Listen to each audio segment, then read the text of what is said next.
Hello दोस्तों, take with explain में आप सभी का दोस्तों स्वागत है। दोस्तों, इस हफ्ते कई डिवाइसेज लॉन्च होने जा रही हैं। सैमसंग भी मिड रेंज में नई ए सीरीज को लॉन्च करेगी। कंपनी 2 गैलेक्सी स्मार्टफोन लॉन्च कर सकती है। ये गैलेक्सी A33 5G और गैलेक्सी A53 5G स्मार्टफोन होंगे। गैलेक्सी A33 5G स्मार्टफोन में 6.4 इंच का full HD plus super AMOLED display होगा। सेल्फी कैमरा के लिए इसमें infinity u tier drop notch दिया जाएगा।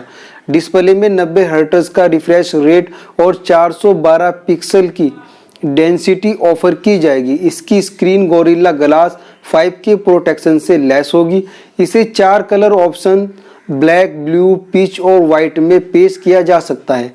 गैलेक्सी A33 5G में सैमसंग का नया चिपसेट एक्सिनोस 1280 दिया जाएगा, जो 6GB रैम और 128GB इनबिल्ट स्टोरेज से पैक होगा।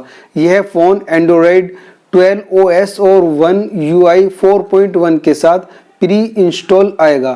फ़ोन में इनक्रीक फिंगरप्रिंट स्कैनर और फेस अनलॉक की सुविधा भी होगी। गैलेक्सी A33 5G में 5000 mAh की बैटरी होगी, जो 25 वॉट फास्ट चार्जिंग को सपोर्ट करेगी। फ़ोन में 13 मेगापिक्सल का फ्रंट फेसिंग कैमरा होगा। बैक में 48 मेगापिक्सल का मेन सेंसर, साथ में 8 मेगापिक्सल का अल्ट्रा वाइड कैमरा, 2 मेगापिक्सल का मैक्रो लेंस कैमरा और 2 मेगापिक्सल का डेप्थ कैमरा दिया जाएगा। फ़ोन में dual SIM support, wifi 802, 11AC, Bluetooth 5.1, NFC, Dolby Atmos support के साथ ड्यूल स्टीरियो स्पीकर और USB-C पोर्ट की खूबियां भी होंगी। ये IP60 रेटिंग के साथ आएगा, यानी पानी के असर से काफ़ी हद तक बचा रहेगा। गैलेक्सी A53 5G से जुड़े लीक्स बताते हैं कि फ़ोन में 6.5 इंच का सुपर एमोलेड डिस्प्ले मिलेगा, जिसमें फुल HD प्लस रेजुलेशन होगा और 120 हर्ट्ज का रिफ्रेश रेट होगा। फ़ोन एक्सिनोस 1200 से लैस होगा और माली G68 GPU के साथ आएगा। इसमें 5000 mAh की बैटरी देखने को मिल सकती है। यह 6 या 8GB रैम और 128GB स्टोरेज के साथ आ सकता है। स्टोरेज को माइक्रो SD कार्ड की मदद से 1 TB तक बढ़ाया भी जा सकता है।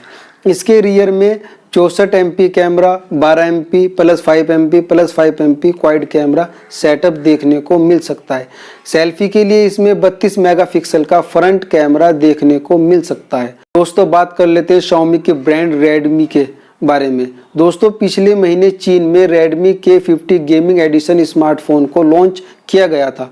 कंपनी अब Redmi K50 सीरीज में बाकी फ़ोन लॉन्च करने की तैयारी कर रही है। इसके लिए 17 मार्च को एक इवेंट आयोजित किया जाएगा। इस लॉन्च से कुछ दिन पहले Redmi ने टीजर के जरिए अपकमिंग स्मार्टफोन के फीचर्स बताना शुरू कर दिया है। कंपनी ने फ़ोन की बैटरी और चार्जिंग स्पीड से जुड़ी जानकारी भी शेयर की थी। माना जा रहा है कि company 3 smartphone Redmi K50, Redmi K50 Pro और Redmi K50 Pro Plus को लॉन्च कर सकती है। इनमें Redmi K50 को Qualcomm Snapdragon 870 प्रोसेसर से लैस किया जाएगा। Redmi K50 Pro स्मार्टफोन में MediaTek Dimensity 8100 प्रोसेसर होगा, जबकि Redmi K50 Pro Plus में MediaTek Dimensity 9000 प्रोसेसर दिया जाएगा। Redmi के नए टीजर पोस्टर के मुताबिक K50 सीरीज के अपकमिंग स्मार्टफोन में 5000 mAh की बैटरी दी जाएगी। यह 120 वॉट की फास्ट चार्जिंग को सपोर्ट करेगी। Redmi K50 gaming addition smartphone में भी 120 वॉट का फास्ट चार्जिंग का सपोर्ट है। यह डिवाइस 4700 mAh बैटरी के साथ आती है, जिसको लेकर दावा है कि फास्ट चार्जिंग की बदौलत बैटरी महज 17 मिनट में फुल हो जाती है। बीते दिनों कंपनी ने यह भी कंफर्म किया था कि Redmi K50 सीरीज के अपकमिंग स्मार्टफोन में सैमसंग का डिस्प्ले दिया जाएगा, जो 2K स्क्रीन रेजुलेशन को सपोर्ट करेगा। इसकी पिक्सल डेंसिटी 526 ppi होगी। अब तक कंफर्म हो चुकी जानकारी के मुताबिक upcoming Redmi K50 series smartphone में डॉल्बी एटमॉस और high res double gold certification support के साथ ड्यूअल स्टीरियो स्पीकर होंगे। कनेक्टिविटी के तौर पर dual frequency GPS, wifi 6, NFC, IR blaster का सपोर्ट होगा। खबरें हैं कि यह ब्लूटूथ 5.3 को सपोर्ट करने वाला इंडस्ट्री का पहला स्मार्टफोन होगा। रेडमी के 50 स्मार्टफोन को बेंचमार्किंग वेबसाइट गीकबेंच पर 12 GB रैम और एंड्रॉयड 12 के साथ स्पॉट किया गया था। रेडमी के अपकमिंग स्मार्टफोन के स्पेसिफिकेशन, फीचर्स और प्राइस के लिए हमें लॉन्च इवेंट का इंतजार करना चाहिए। 17 मार्च को इस पर पूरी तस्वीर साफ हो जाएगी। दोस्तों, बात कर लेते हैं मोटरोला ब्रांड के बारे में।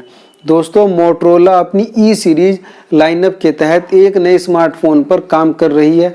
ऐसी खबरें हैं कि यह स्मार्टफोन मोटो E32 हो सकता है, जिसे हाल ही में US FCC, EEC, wifi alliance और NBTC समेत कई सर्टिफिकेशन वेबसाइटों पर देखा गया था। स्मार्टफोन लिस्टिंग से इस डिवाइस की कई डिटेल्स का पता भी चलता है। हालांकि मोटरोला ने अभी तक मोटो E32 स्मार्टफोन से जुड़ी किसी भी डिटेल का ऑफिशियली खुलासा नहीं किया है। US FCC वेबसाइट में मोटरोला स्मार्टफोन को dual SIM, 4G LTE connectivity support और 2.4 GHz वाईफाई नेटवर्क सपोर्ट के साथ लिस्ट किया गया है। लिस्टिंग में इस स्मार्टफोन को 5000 mAh बैटरी और 10 वॉट चार्जिंग सपोर्ट के साथ भी लिस्ट किया गया है।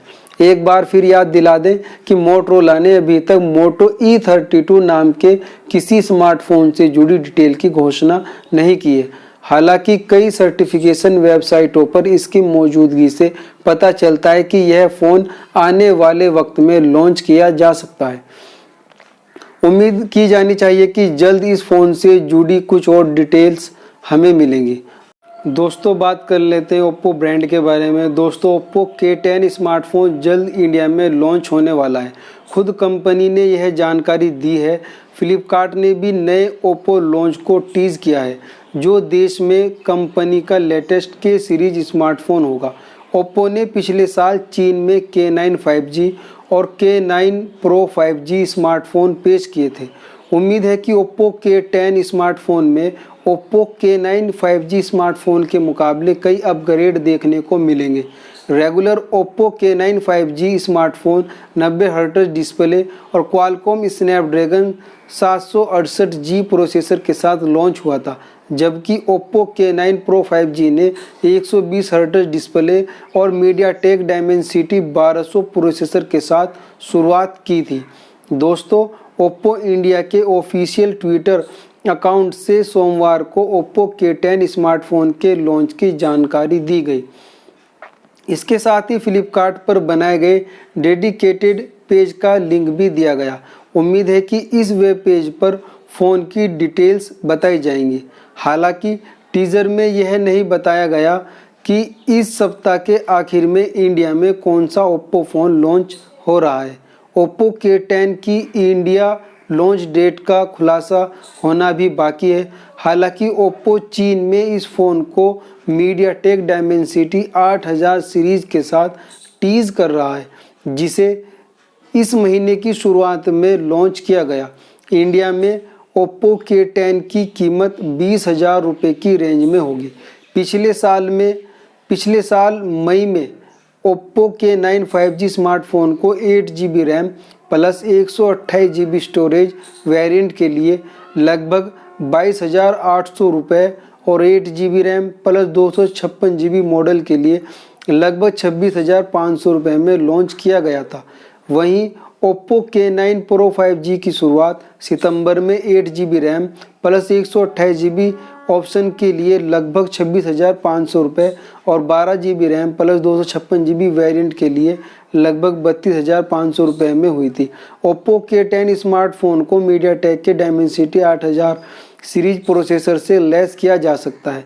नई सीरीज में डायमेंसिटी 8000 और डायमेंसिटी 8100 मॉडल शामिल है। ये 168 हर्ट्ज तक डिस्प्ले को सपोर्ट करते हैं। ये प्रोसेसर HDR10 प्लस सपोर्ट के साथ 4K वीडियो रिकॉर्डिंग और 200 मेगापिक्सल कैमरों को भी सपोर्ट करते हैं। यह फ़ोन पिछले साल पेश किए गए Oppo K9 5G सीरीज का बेहतर अपग्रेड भी हो सकता है। Oppo K9 5G में 6.43 इंच का फुल HD प्लस डिस्प्ले और 90 हर्ट्ज रिफ्रेश रेट दिया गया था। यह क्वालकॉम स्नैपड्रैगन 768G प्रोसेसर से लैस था। वहीं Oppo K9 Pro 5G में 120 हर्ट्ज रिफ्रेश रेट के साथ 6.43 इंच का full HD plus display, MediaTek Dimensity 1200 processor, 12 GB तक रैम और 256 GB तक स्टोरेज शामिल है। दोनों फ़ोन्स में ट्रिपल रियर कैमरा सेटअप है।